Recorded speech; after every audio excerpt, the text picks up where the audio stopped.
नमस्कार दोस्तों, मोहित study IQ centre में आपका स्वागत है। आज हम सीडीपी के अंतर्गत जो मनोवैज्ञानिक क्वेश्चंस आते हैं उसको लेकर के आए हैं। आज थॉर्नडाइक से संबंधित जो है क्वेश्चंस देखेंगे। ये एक थ्योरी वीडियो है, नोट्स वीडियो है और आपको लास्ट में जो है टॉप 50 जो है एमसीक्यूज मिलेंगे जो बिल्कुल नए क्वेश्चन आधारित होंगे। प्रीवियस ईयर के तो होंगे ही होंगे, उसके बाद आपको बिल्कुल नए क्वेश्चंस होंगे जो आपके जो है क्वेश्चंस को सॉल्व करने की क्षमता को बढ़ाएगा। ठीक है, ऐसे क्वेश्चंस को सॉल्व करेंगे तो आप जो है क्लियर आपका टॉपिक हो जाएगा। ठीक है, तो आइए थॉर्नडाइक के जो सिद्धांत है, एक तो ये अधिगम सिद्धांत है और थॉर्नडाइक ने बुद्धि के सिद्धांत भी दिया था। तो आज हम थॉर्नडाइक के दोनों सिद्धांतों को यहाँ पे कवर करेंगे। सीटेट में बात करें तो सीडीपी में जो है ये टॉपिक पूछा जाता है और सीडीपी के पेपर 1 और पेपर 2 दोनों में पूछा जाता है और 101% जो है क्वेश्चंस आने वाला जो है टॉपिक है। जितने भी मनोवैज्ञानिक हैं सीडीपी में, चाहे वो पियाजे हो, वाइगोस्की हो, थॉर्नडाइक हो, है ना, कोहलर हो, सभी के सभी जो है कोहलबर्ग हो, सारे के सारे को जो है आपको तैयार करना ही होगा क्योंकि यहां से क्वेश्चन 100% पूछते हैं। तो आइए शुरू करते हैं बिना टाइम वेस्ट किए।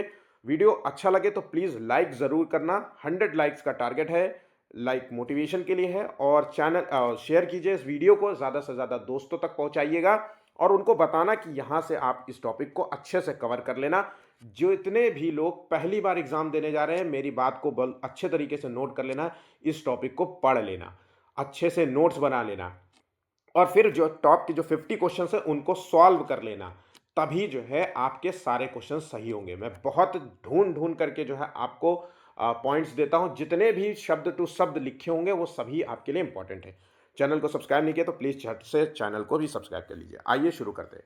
देखिए, पहला ही पॉइंट यहाँ पे है, थॉर्नडाइक ने अधिगम का जो सिद्धांत है इसका प्रतिपादन किया था 1898 में।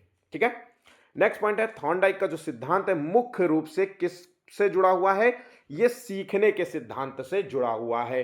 तो थॉर्नडाइक का सिद्धांत है सीखने के सिद्धांत से जुड़ा हुआ है, अधिगम के सिद्धांत से जुड़ा हुआ है। थॉर्नडाइक का अधिगम सिद्धांत, इसे सीखने का सिद्धांत भी कह सकते हैं और अधिगम का सिद्धांत भी कहते हैं। तो थ्योरी ऑफ लर्निंग को हम प्रयोग व त्रुटि का सिद्धांत भी कहते हैं, जिसे हम ट्रायल एंड एरर भी कहा जाता है। नोट करते हुए जाना इसको, शब्द सुशब्द जो है आपको एग्जाम में पूछेगा पेडागोजी में।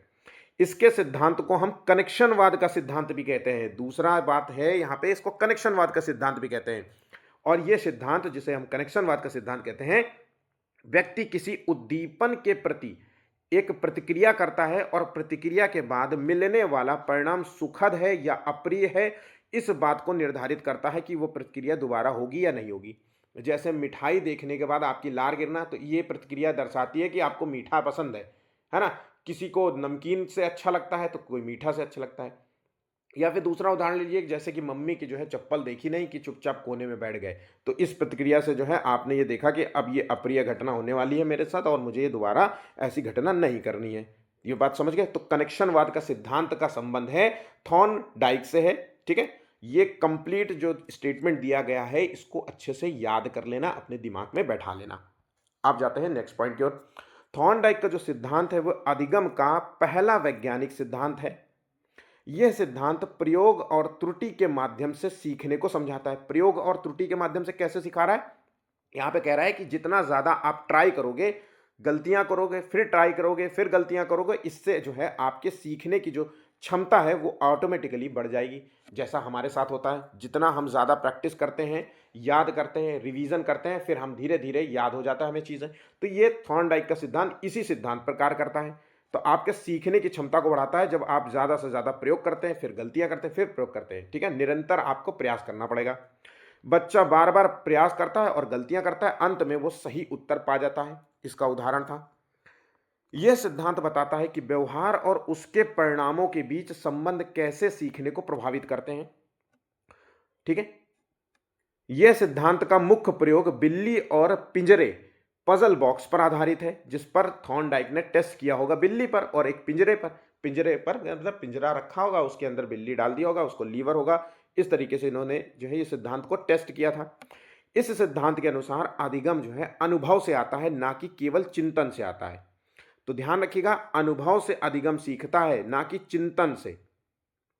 ठीक है, जैसे जैसे व्यक्ति का अनुभव होता जाएगा, जैसे जैसे वो मैच्योर होता जाएगा वैसे वैसे उसका जो है सीखने का सिद्धांत जो है सफल होता जाएगा, सीखने की क्रियाएं सफल होती जाएगी। इस तरीके की बात समझ गए। अधिगम को मोटिवेशन, अभ्यास और परिणाम को प्रभावित करते हैं। अधिगम को जो प्रेरणा है, अभ्यास है और परिणाम है, ये प्रभावित करते हैं।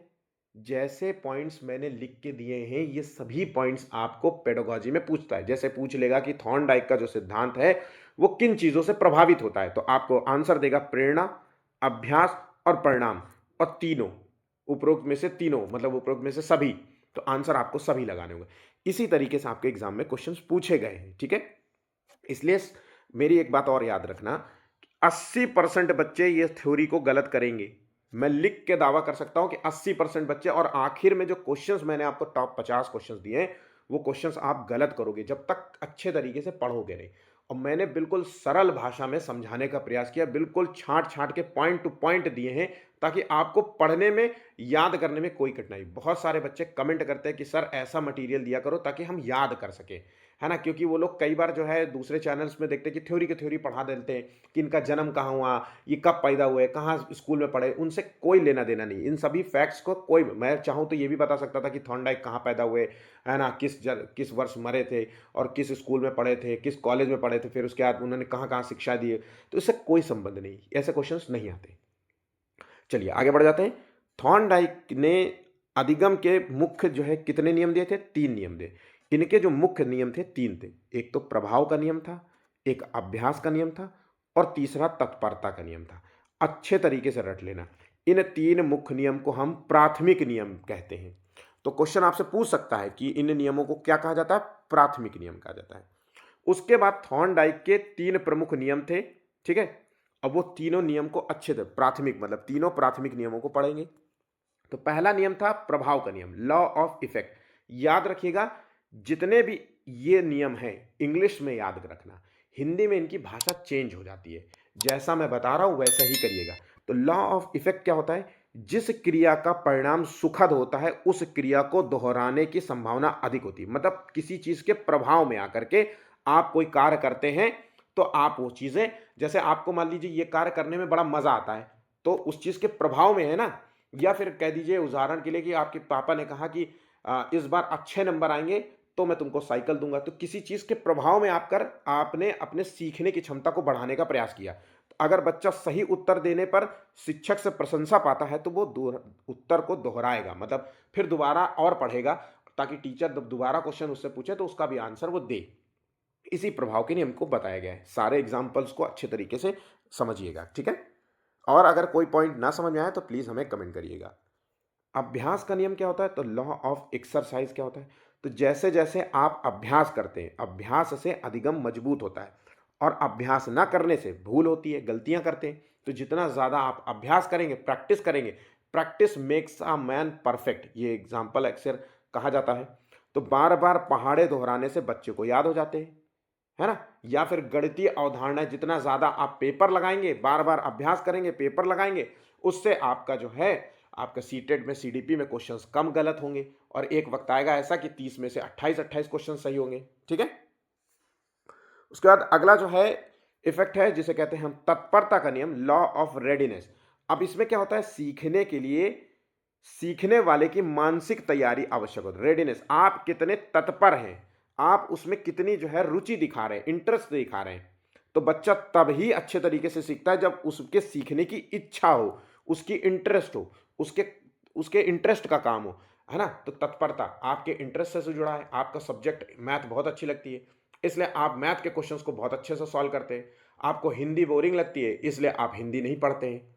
ऐसा ही तो होता है। सीटेट में आप में से बहुत लोगों को सीडीपी बहुत अच्छी लगती होगी, किसी को सीडीपी बहुत बेकार लगती होगी, किसी को हिंदी बहुत अच्छी लगती, हिंदी पेडागोजी बहुत अच्छे से कर लेता होगा, कुछ को लगता होगा यार सीडीपी की जगह हिंदी पेडागोजी ही आनी चाहिए। कुछ लोगों को मैथ अच्छी लगती है क्योंकि कहते हैं मैथ पेडागोजी के मैं सारे क्वेश्चन सही कर लेता हूँ, लेकिन मेरे जो हिंदी पेडागोजी में क्वेश्चन गलत हो जाते हैं। तो यही है तत्परता का नियम। बात यहाँ पे समझ गए। अब आ जाते हैं अन्य सहायक नियम की बात कर लेते हैं। थॉर्नडाइक ने 3 प्राथमिक नियम दिए थे जो कि मैंने आपको बता दिया, अभ्यास का नियम, प्रभाव का नियम और तत्परता का नियम। अब आ जाते हैं द्वितीयक नियम के बारे में बात कर लेते हैं। ये टोटल है 5।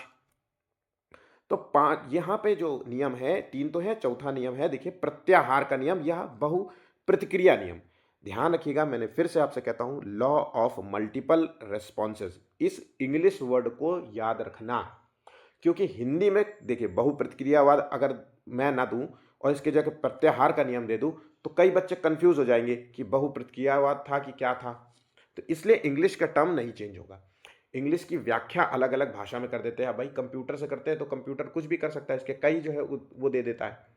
इसलिए इंग्लिश में ही आप याद रखना, ठीक है। थोड़ी आवाज़ मेरी चेंज हो गई होगी क्योंकि मैं पहले भी कह चुका हूं कि मुझे बहुत प्रॉब्लम है गले में, लेकिन फिर भी मैं आप लोगों को पूरी ऑडियो देने की कोशिश करता हूं, बेहतरीन से बेहतरीन वीडियो देने की कोशिश करता हूं, सारे टॉपिक्स कवर करने की कोशिश कर रहा हूं, है ना। इतनी तकलीफ में तो प्लीज़ ज़रूर से ज़रूर वीडियो को लाइक ज़रूर करा करिए, कमेंट भी किया करिए। मुझे बहुत खुशी मिलती है जब आप में से कोई कमेंट करता है, कैसा भी कमेंट हो, अच्छा हो या कोई भी कमी हो तो मुझे बताइएगा ज़रूर, ठीक है। अब देखिए लॉ ऑफ मल्टीपल रेस्पॉन्सेस क्या होता है, इसको गौर से समझना। अधिगम में जब कोई, अधिगम का मतलब होता है सीखने में व्यक्ति जो है विभिन्न प्रयास करता है। जब आप कोई चीज सीखते हो तो बहुत सारा प्रयास करते हैं जब तक कि वो सही उत्तर नहीं पा लेता। तो लॉ ऑफ मल्टीपल से याद रखना, बहुत सारे मल्टीपल विभिन्न प्रयास करना जब तक सही आपको उत्तर रेस्पॉन्स ना मिल जाए, ठीक है। उदाहरण जैसे बच्चा जो है मैथ के प्रश्न को कई बार अलग अलग तरीके से हल करने की कोशिश करता है जब तक उसको उत्तर ना मिल जाए। यहां पर बात समझ गए। नेक्स्ट जो है समुच्चय या अभिवृत्ति का नियम, या फिर कह सकते हैं अनुप्रयोग का नियम। अब इसे कहेंगे लॉ ऑफ एटीट्यूड या सेट्स कह सकते हैं। ध्यान रखिएगा, समुच्चय मतलब यहां पे सेट्स बोला गया। अब ये क्या होता है, तो अधिगम मतलब सीखने पर व्यक्ति की मानसिक तैयारी, ठीक है, दृष्टिकोण उसका क्या है और पूर्व में उसका अनुभव क्या है, इन सब का प्रभाव नई शिक्षा पर पड़ता है। मतलब जो भी आप सीख रहे हैं, आपका एटीट्यूड बताएगा कि आप कैसे सीखेंगे। आपका एटीट्यूड, यार तेरा एटीट्यूड जो है बेकार है, इसीलिए तू ये सब तेरे साथ समस्या है, बस समझ गए। आपका मानसिक जो है तैयारी कैसी है शिक्षा की दृष्टि से, अगर हम सीखने की दृष्टि से बात करें तो आपके पढ़ाई के संदर्भ में आपकी मानसिक तैयारी कैसी है, उस संदर्भ में आपका दृष्टिकोण क्या है और आपने इससे पहले आपका कौन सा अनुभव है, मतलब आपकी इससे पहले की नॉलेज क्या है, यह दर्शाता है कि आप कैसे सीखेंगे। सीखने का परिणाम सीखने वाले के दृष्टिकोण से प्रभावित होता है। बात यहां पे समझ गए, मतलब उसके एटीट्यूड से प्रभावित होता है। जैसे जो छात्र विज्ञान को सकारात्मक दृष्टि से देखता है तो वो उसे बेहतर तरीके से सीखेगा। इसलिए हमने हमेशा कहा जाता है हमेशा पॉजिटिव जो है एटीट्यूड दिखाना चाहिए हर चीज में। अगर आपको कोई चीज नहीं भी आती है तो भी ये आप मानिए कि मैं ये कर लूंगा। अगर आप ऐसा सोचते हैं तो आपकी सीखने की क्षमता यकीनन बढ़ जाती है। अगर आप पहले से ही मान लेते हैं कि अरे यार ये क्वेश्चन नहीं आएगा, ये सब नहीं आता है, ये बहुत हार्ड लगता है, ये मैं कैसे पढूं, मैं कैसे समझूं, अरे ये वीडियो पूरा कंप्लीट, अरे कभी मैंने देखा नहीं, बहुत सारे जो है एक्सक्यूजेस देते हैं, तो इससे जो है आपकी सीखने की क्षमता ही गिर जाती है और आप सीखते नहीं हैं, ठीक है। यहाँ पे बात समझ गए। इससे सरल भाषा में मुझे लगता है कि कोई भी नहीं पढ़ा सकता। अब आ जाते हैं अगले पॉइंट्स की ओर, जिसे कहते हैं तथ्यों की प्रबलता का नियम या अनुरूपता का नियम। इसे कहते हैं लॉ ऑफ एनालॉगी। अब देखिए इसका क्या मतलब होता है, बच्चा जो है समस्या के केवल महत्वपूर्ण तथ्यों पर ध्यान केंद्रित करता है और जो भी महत्वपूर्ण पॉइंट नहीं है, या मतलब जिसे कहते हैं अप्रासंगिक जो है उसकी उपेक्षा करता है, मतलब उसको मना कर देता है, उसको नहीं सीखता, नजरअंदाज कर देता है। तो समस्या के केवल महत्वपूर्ण तथ्यों पर ध्यान केंद्रित करना, इसी को कहते हैं लॉ ऑफ एनालॉगी। जैसे अंग्रेजी की कहानी पढ़ते समय छात्र जो है मुख्य पात्र या घटना पर ध्यान देता है, ना कि हर शब्द पर। यह बात यहां पे समझ गए। चलिए आगे बढ़ जाते हैं। प्रतिक्रिया समूह का नियम, जिसे कहते हैं law of response by analogy. तो यहां पे क्या होता है, व्यक्ति जो है पुराने अनुभवों का उपयोग नई परिस्थिति में करता है, पुराने अनुभव का उपयोग नई परिस्थितियों में करता है, ठीक है। इस पॉइंट को ध्यान रखना।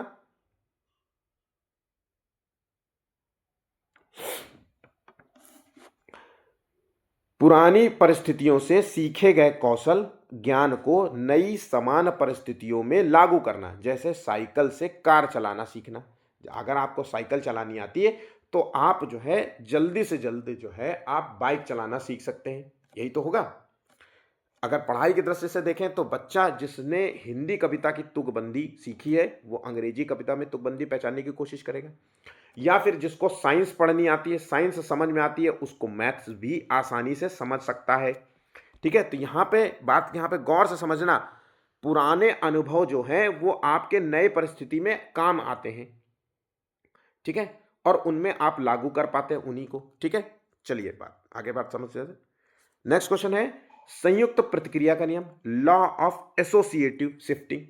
ध्यान रखिएगा, एक स्थिति से दूसरी स्थिति में स्थानांतरित होता है सीखना जो होता है, अधिगम जो होता है, एक स्थिति से दूसरी स्थिति में स्थानांतरित होता है। जैसे कुत्ते को पहले घंटी की आवाज पर भोजन दिया जाता है तो फिर वो शब्द सुनकर वही प्रतिक्रिया देने लगता है। यहां पे बात समझ गए। तो एक स्थिति से दूसरी स्थिति में जो है स्थानांतरण। अब थॉर्नडाइक का जो ये सिद्धांत है, इन्होंने प्रयोग किस पर किया था, ठीक है। थॉर्नडाइक ने एक बिल्ली को एक पिंजरे में रखा, तो याद रखना इन्होंने जो टेस्ट किया था बिल्ली पे किया था, और इसको पिंजरे में रखा जिसमें बाहर निकलने का रास्ता एक लीवर दबाने पर खुलता था। बिल्ली ने शुरुआत में कई बार गलत प्रयास किए, जैसे दीवार खरोचना, इस तरीके के, मतलब झटपटाना, इधर उधर भागना, फिर गलती से उसने लीवर दबाया होगा। यहाँ पे बात समझना, फिर से जो है क्या किया होगा, थॉर्नडाइक ने फिर से बिल्ली को उसमें डाल दिया होगा, फिर से वो झटपटाई होगी, फिर लीवर दबा दिया होगा, फिर से, ऐसे उसने मान लीजिए 100 बार ऐसा किया। तो 101वीं बार बिल्ली को यह बात समझ में आ गई, बार बार प्रयास के बाद वो सीख गई कि लीवर दबा करके ही बाहर निकलना संभव हो सकता है, ऐसे छटपटाने से कोई फायदा नहीं होगा। तो यही प्रयोग व त्रुटि का सिद्धांत कहलाता है, ठीक है। यहां पे बात समझ गए। अब इनके जो है सिद्धांत की कुछ सीमाएं थी। थॉर्नडाइक का जो सिद्धांत, इस सीमाओं को याद रखना। थॉर्नडाइक का जो सिद्धांत है मुख्य रूप से जानवरों पर आधारित था, इसलिए मानव की संज्ञानात्मक प्रक्रिया, जैसे उसकी सोच होती है, अब भाई बिल्ली की तो अपनी कोई सोच नहीं है, वो तो एक्शन से टीक रही है, लेकिन यहाँ पे जो व्यक्ति की है, मनुष्य की जो सोच होती है, समझ है, उसको इन्होंने नजरअंदाज कर दिया था। और ये गेस्टाल्टवादियों द्वारा आलोचना का शिकार हुए थे। गेस्टाल्टवादी का मानना है कि कोई भी जो क्रियाएं होती हैं वो जो है अलग अलग में नहीं होती, संपूर्ण पैटर्न के रूप में देखते हैं। ये वस्तुओं या इंफॉर्मेशन को अलग अलग हिस्से के रूप में नहीं देखते। गेस्टाल्टवादी सिद्धांत में ये संपूर्ण पैटर्न के रूप में देखते हैं, और इन्होंने इसी बात की आलोचना की, जो अंतर इनसाइट पर जोर देते हैं। अब जो थॉर्नडाइक का जो सिद्धांत है, इसका टीचिंग में प्रयोग क्या है, ये आपको मोस्ट इंपॉर्टेंट रहेगा, इसको नोट कर लेना। बच्चे को स्वयं प्रयास के अवसर दिए जाने चाहिए ताकि उसकी सीखने की जो जो ललक है और क्षमता है उसका विकास हो सके। ये बात आप भी जानते हैं। सकारात्मक परिणाम से सीखने की गति बढ़ती है। शिक्षा में यूज इन टीचिंग में यही है, सकारात्मक जब परिणाम मिलते हैं तो सीखने की गति बढ़ जाती है। प्रशंसा, पुरस्कार, अभ्यास से सीखने को मजबूत किया जाता है, ठीक है। अब देखिए यहां तक जो आपका जो पहला वाला सिद्धांत था, जिसे हम कहते हैं थॉर्नडाइक का अधिगम सिद्धांत या थॉर्नडाइक का सीखने का नियम, है ना, प्राथमिक और द्वितीयक 3 नियम थे टोटल। अगर हम बात करें तो 5 3 कितना होता है, 8 होता है। टोटल 8 नियम इन्होंने दिए हैं। उन 8 नियमों को अच्छे तरीके से इंग्लिश में याद कर लेना, उनके हेडिंग को इंग्लिश में याद करना, बाकी इसके अंदर की जो है खूबियों को, अंदर की परिभाषाओं को हिंदी में पढ़ लेना, ठीक है। अब आ जाते हैं, अगला जो थॉर्नडाइक का सिद्धांत था वो बुद्धि के सिद्धांत था। तो थॉर्नडाइक थ्योरी ऑफ इंटेलिजेंस ये क्या है, तो इस सिद्धांत को हम बहुकारक सिद्धांत कहते हैं, मल्टी फैक्टर थ्योरी के रूप में जाना जाता है। नोट कर लेना, बहुकारक सिद्धांत, मल्टी फैक्टर थ्योरी, यह सिद्धांत दिया था थॉर्नडाइक ने। थॉर्नडाइक ने बुद्धि को व्यवहारिक समस्याओं को सुलझाने की क्षमता माना था। यह सिद्धांत बुद्धि को एक सामान्य, मतलब जनरल क्षमता के बजाय विभिन्न विशिष्ट क्षमताओं का संयोजन मानता है। मतलब इनका मानना है कि बुद्धि केवल जनरल फैक्टर नहीं है, ये विशिष्ट जो है क्षमताओं का जो है मिक्सचर है, बहुत सारी इसमें क्षमताएं हैं, बहुत सारी मिली हुई हैं योग्यताएं, तब जाके एक बुद्धि का निर्माण होता है। बात यहां पे समझ गए। अब थॉर्नडाइक ने इस पर तर्क दिया कि बुद्धि एक सामान्य कारक के बजाय कई विशिष्ट क्षमताओं का समूह है जो विभिन्न कार्यों में अलग अलग स्तर पर प्रकट होती हैं। आपकी गाड़ी खराब हो गई, आपने जो है रिंच पेच लेकर के गाड़ी सही करने लगे, तो ये इंटेलिजेंस आपकी कार्य कर रही है, मैकेनिकल इंटेलिजेंस, या फिर हम कह सकते हैं बौद्धिक क्षमता, इसके बहुत सारे नाम हो सकते हैं, ठीक है। ऐसे ही आप गेम खेल रहे हैं तो वहाँ पे आपका इंटेलिजेंस काम कर रहा है, फिजिकल इंटेलिजेंस काम कर रहा है, बौद्धिक क्षमता तो ऑलरेडी काम ही कर रही है। तो बहुत सारी, कहीं स्ट्रेंथ काम कर रही है, तो कहीं पे आर्टिस्ट वाला क्रिएटिविटी काम कर रही है। तो ये सारी चीज़ें हैं। तो विभिन्न विभिन्न कार्यों में अलग अलग स्तर पर प्रकट होती है, यही इसी विशिष्ट क्षमताओं की बात कर रहा है। थॉर्नडाइक ने चार्ल्स स्पियरमैन के सामान्य बुद्धि के विचार का खंडन किया था। अब ये पॉइंट आपको लिख लेना है, अगर ये आपको नहीं याद था तो इसको नोट कर लेना। थॉर्नडाइक ने स्पियरमैन का जो एक कारक सिद्धांत था, जिसमें इन्होंने सामान्य बुद्धि को डिफाइन किया था कि बुद्धि केवल एक सामान्य फैक्टर होती है, एक कारक होती है, इसके विचार का इन्होंने खंडन किया था और कहा कि बुद्धि कार्य विशिष्ट होती है। विशिष्ट विभिन्न विभिन्न कार्यों के लिए विभिन्न विभिन्न प्रकार की बुद्धि होती है, जनरल फैक्टर नहीं होती है। ठीक है, ये बात यहां पे समझ गए। थॉर्नडाइक का सिद्धांत शिक्षा में व्यक्तिगत अंतरों को समझने और विशिष्ट कौशलों पर ध्यान केंद्रित करने पर मदद करता है। इन्होंने कहा, थॉर्नडाइक ने कहा कि सभी व्यक्ति एक जैसी बुद्धि के नहीं होते, बल्कि बुद्धि जो है प्राकृतिक रूप से भिन्न भिन्न होती है।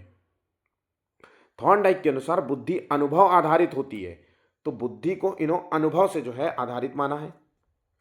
थॉर्नडाइक ने जानवरों पर प्रयोग कर यह सिद्ध किया कि बुद्धि प्रयास और त्रुटि के माध्यम से विकसित होती है, जैसे कि हमने पहले पॉइंट्स में आपने डिस्कस किया था। अब यहाँ पे जो कारक बता रहे हैं, बहु फैक्टर बुद्धि के जो कई फैक्टर्स बताए थे इन्होंने, उसको इन्होंने 3 भागों में बांटा। एक सामाजिक बुद्धि, एक मूर्त बुद्धि और एक अमूर्त बुद्धि।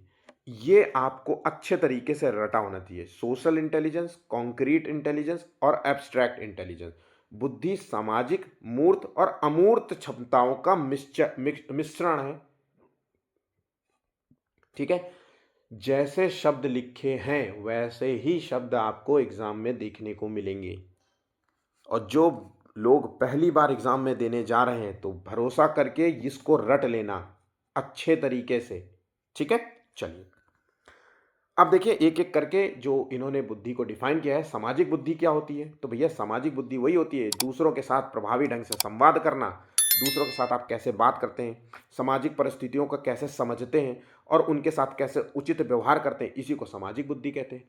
कई बार आपसे क्वेश्चन आता है कि नहीं आता है, ये क्वेश्चन पूछा जाता है कि एक व्यक्ति जो है अपने जो है भावनाओं को काबू नहीं कर पाता और सामाजिक रूप से अव्यवहार करने लगता है, तो थॉर्नडाइक के अनुसार ये किस बुद्धि के अंतर्गत आएगा? तो सामाजिक।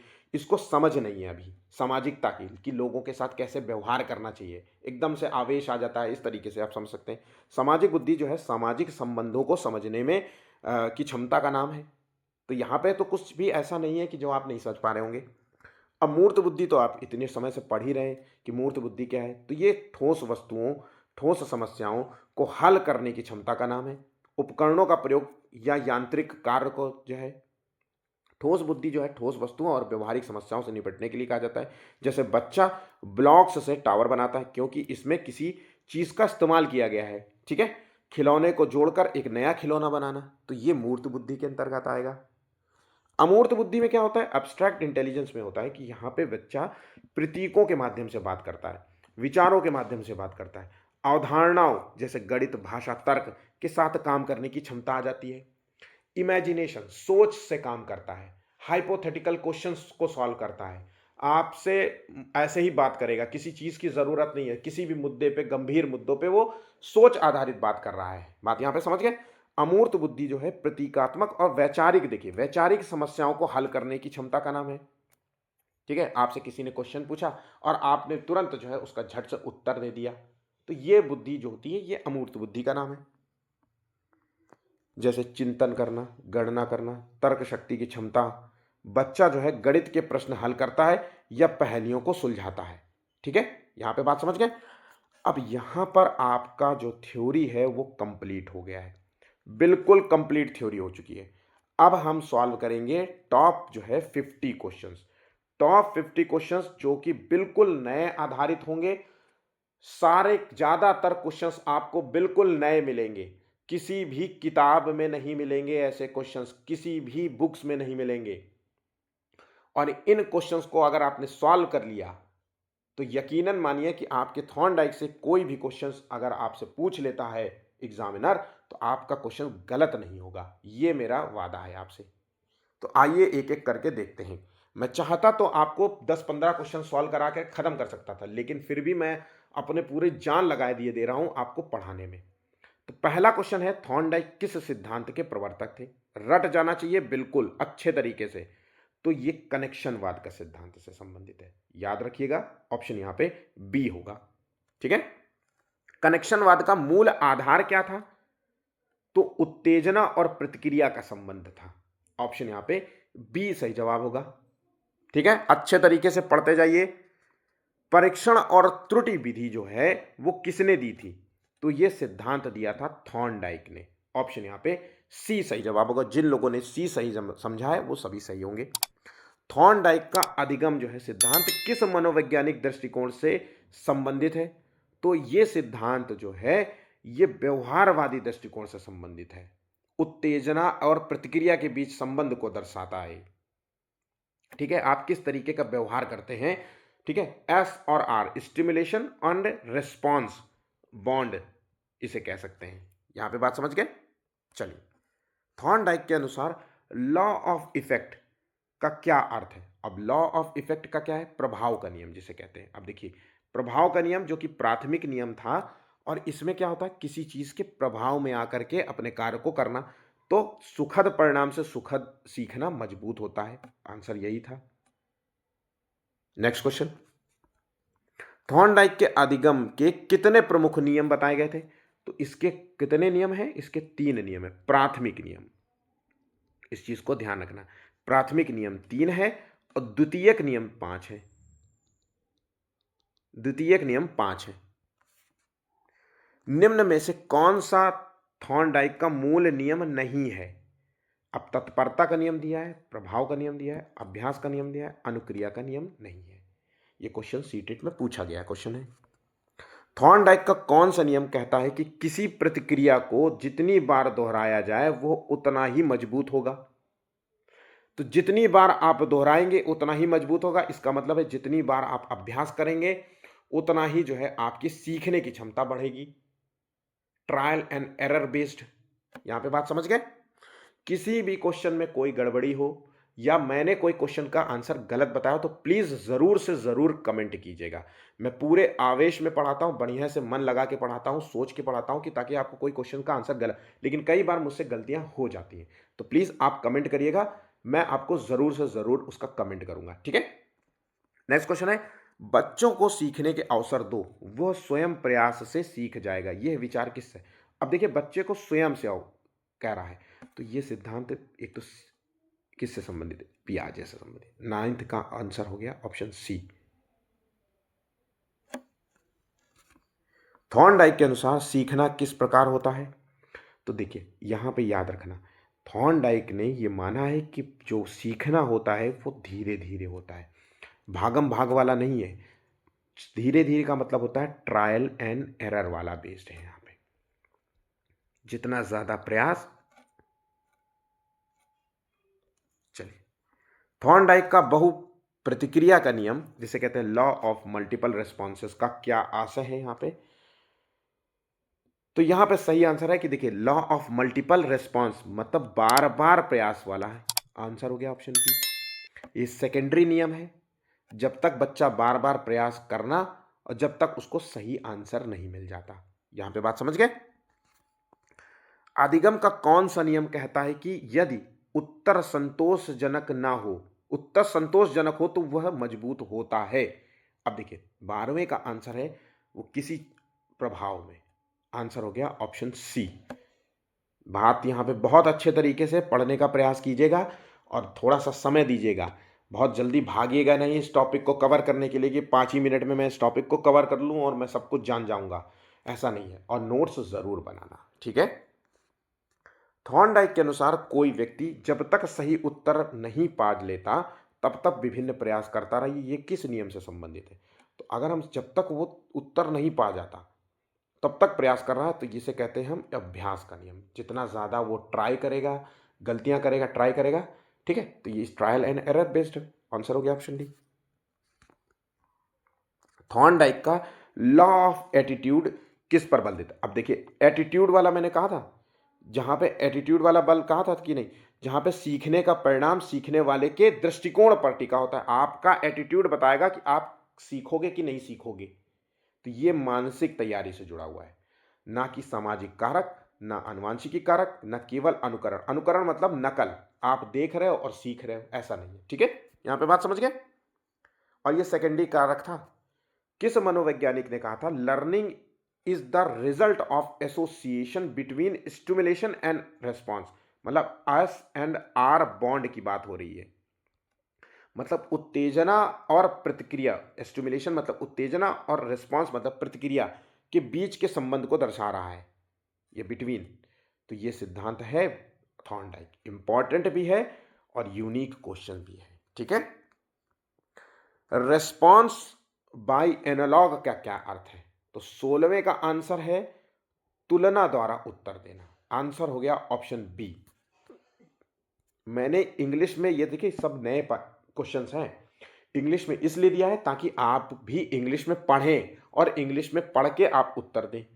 ठीक है, आपके अंदर थोड़ी सी आदत डेवलप हो जाएगी, कुछ छोटी बेसिक चीजें हैं, वो चीजें आपके अंदर डेवलप होगी, इसलिए थोड़ा ध्यान रखिएगा। ठीक है, चलिए, थॉर्नडाइक का लॉ ऑफ एनालॉजी किसे बताता है? तो 17वें का आंसर है उपमा द्वारा सीखना। आंसर हो गया ऑप्शन ए।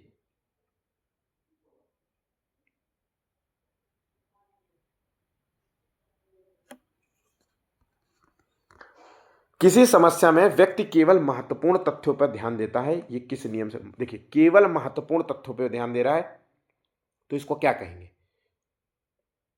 तो इसे कहेंगे प्रबल तथ्यों का नियम। ऑप्शन यहां पे बी सही जवाब होगा।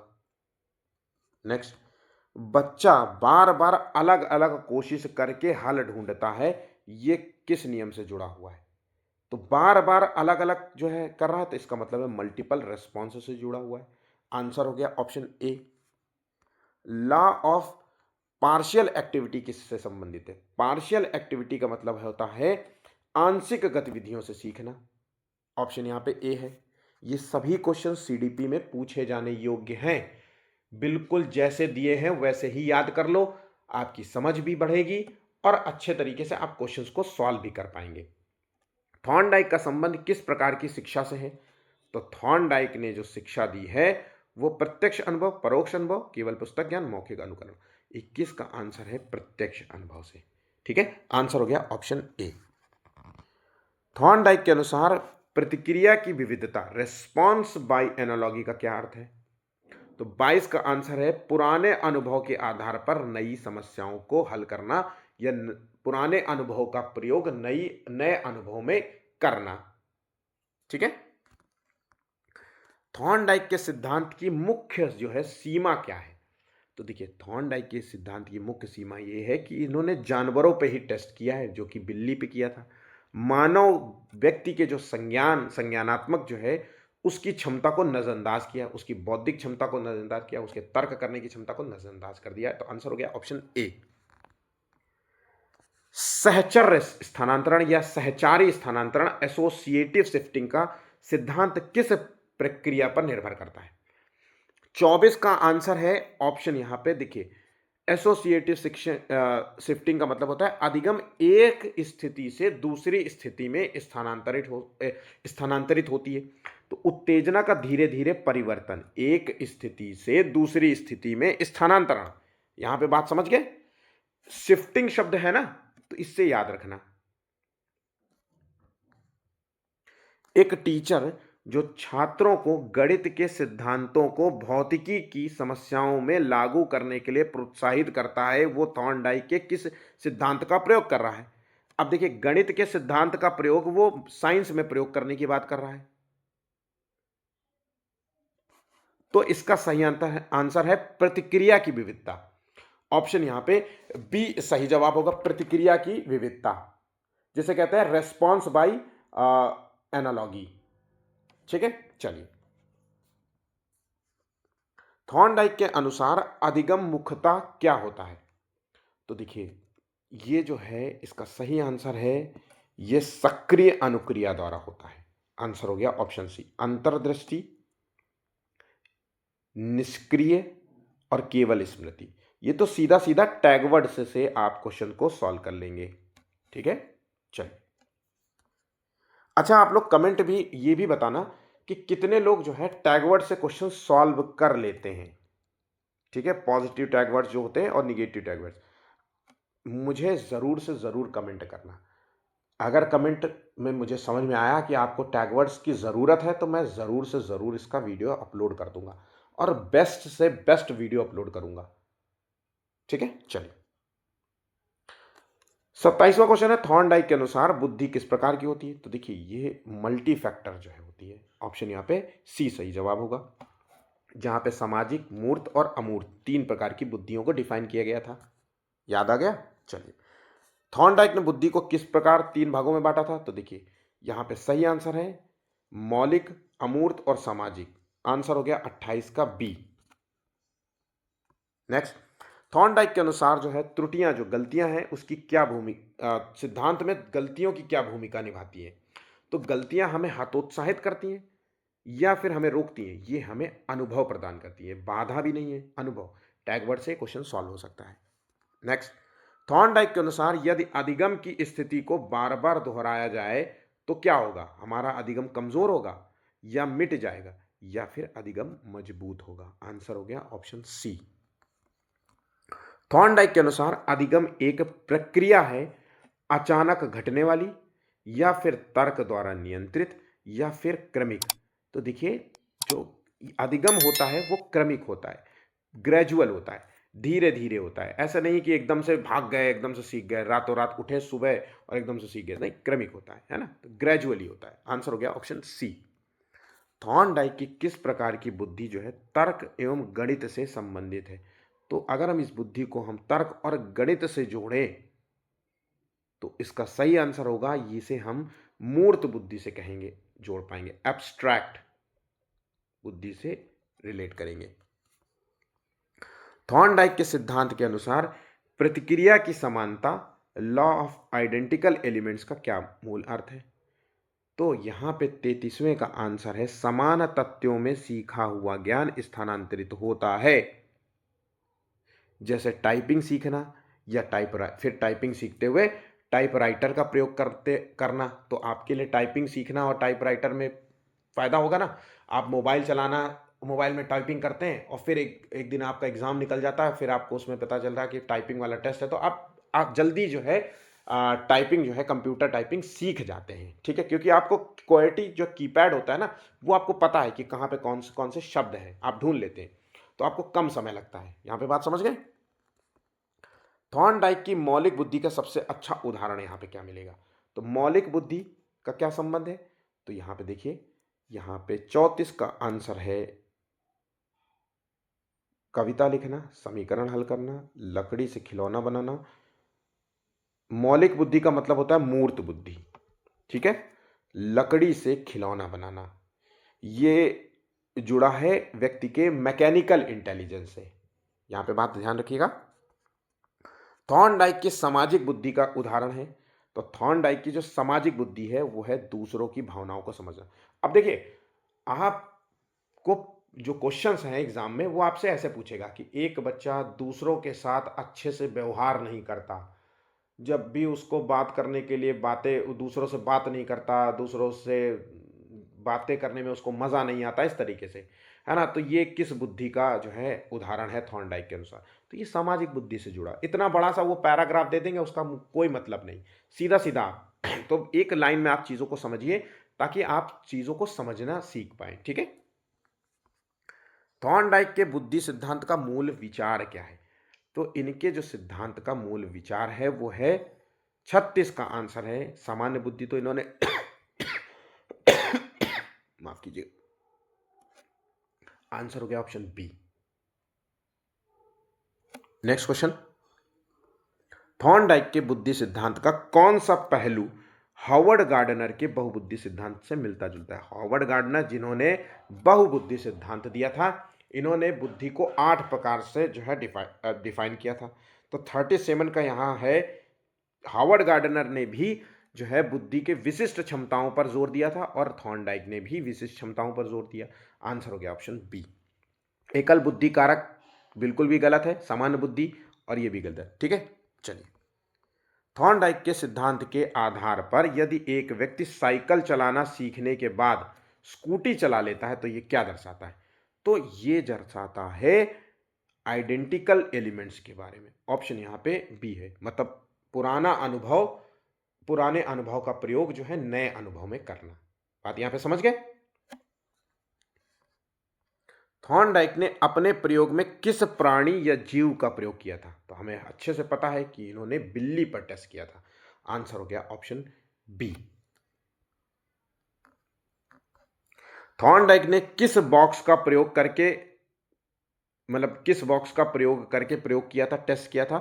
तो इनके बॉक्स को हम जो नाम दिया गया था वो पजल बॉक्स था। ध्यान रखना, पजल बॉक्स इसे कहते हैं। ठीक है, और बिल्ली पर टेक्स्ट है, बिल्ली जो है इसके अंदर, इसी बॉक्स के अंदर रखी थी। ठीक है, बात यहाँ पे मैंने पूरी थ्योरी अच्छे से बता दिया है। आई होप, मुझे लगता है आप लोगों को समझ में आ रहा होगा सब। 41वां क्वेश्चन है, थॉर्नडाइक के अनुसार बुद्धि क्या है? तो देखिए, बुद्धि जो है वो अनुभवों का प्रयोग करके समस्या का समाधान करना। आंसर हो गया ऑप्शन सी। आपका अनुभव ये दर्शाता है कि आप अपनी समस्या को किस प्रकार से जो है प्रॉब्लम को सॉल्व कर रहे हैं, यही आपकी बुद्धि है। ठीक है, बात यहां पे समझ गए? ज्ञान का भंडार, ना सीखने की दर, ना स्मरण शक्ति की तीव्रता। ऑप्शन यहां पे सी। थॉर्नडाइक के सिद्धांत के अनुसार सभी बच्चे समान बुद्धि के होते हैं? बिलना, भिन्न प्रकार की बुद्धि रखते, एक जैसे सीखते ना, सभी विषयों में समान रुचि ना। आंसर हो गया ऑप्शन बी। थॉर्नडाइक के प्रभाव के नियम का उपयोग करके टीचर क्या कर सकता है? तो देखिए, प्रभाव का नियम याद रखना। प्रभाव का नियम क्या था, सोचो एक बार। तो किसी चीज के प्रभाव में आकर के अपने सीखने की क्षमता को बढ़ा रहा है बच्चा, तो हमेशा छात्रों को हमेशा सजा देना या सही व्यवहार के लिए उसको पुरस्कार देना, या फिर उससे एक वादा करना कि तुम अच्छे नंबर लेके आओगे तो मैं तुम्हें साइकिल, बाइक, स्कूटी, जो भी तुम्हारा देने का मन हो भैया वो दे देंगे। ठीक है, ऑप्शन यहाँ पे बी राइट होगा। थॉर्नडाइक की अमूर्त बुद्धि का उदाहरण है एब्स्ट्रैक्ट बुद्धि। तीन प्रकार की बुद्धि थी, सामान्य, मूर्त और अमूर्त। तो अमूर्त बुद्धि का इसमें उदाहरण है, देखिए, खाना पकाना, ये क्या अमूर्त बुद्धि है? नहीं। चित्र बनाना, ये अमूर्त बुद्धि है? नहीं। दौड़ लगाना? नहीं।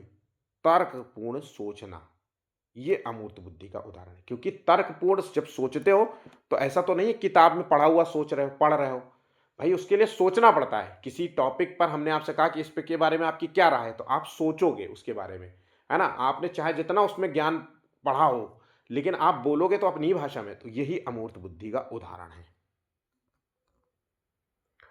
थॉर्नडाइक के अनुसार बुद्धि को सबसे अधिक प्रभावित करता है, अच्छे तरीके से याद रखना है इस क्वेश्चन को, यहां पे बुद्धि को अनुभव सबसे ज्यादा प्रभावित करता है, ना कि आनुवांशिकता, वातावरण और प्रेरणा। इस क्वेश्चन का आंसर मैक्सिमम बच्चे गलत दे रहे होंगे। ठीक है, या सोचा ही होगा उन्होंने गलत पहली बार में। आंसर हो गया ऑप्शन बी। तो आज के जितने भी मैंने क्वेश्चंस कराए हैं और पूरा कंप्लीट जो थ्योरी कराया है, इसका नोट्स बना करके अच्छे से तैयार कर लेना। एग्जाम में दोनों पेपर 1 और पेपर 2 के लिए इंपॉर्टेंट है। वीडियो अच्छा लगा हो तो प्लीज लाइक जरूर करना, शेयर करना अपने दोस्तों के साथ, और चैनल को सब्सक्राइब नहीं किया तो प्लीज चैनल को भी सब्सक्राइब कर लीजिएगा।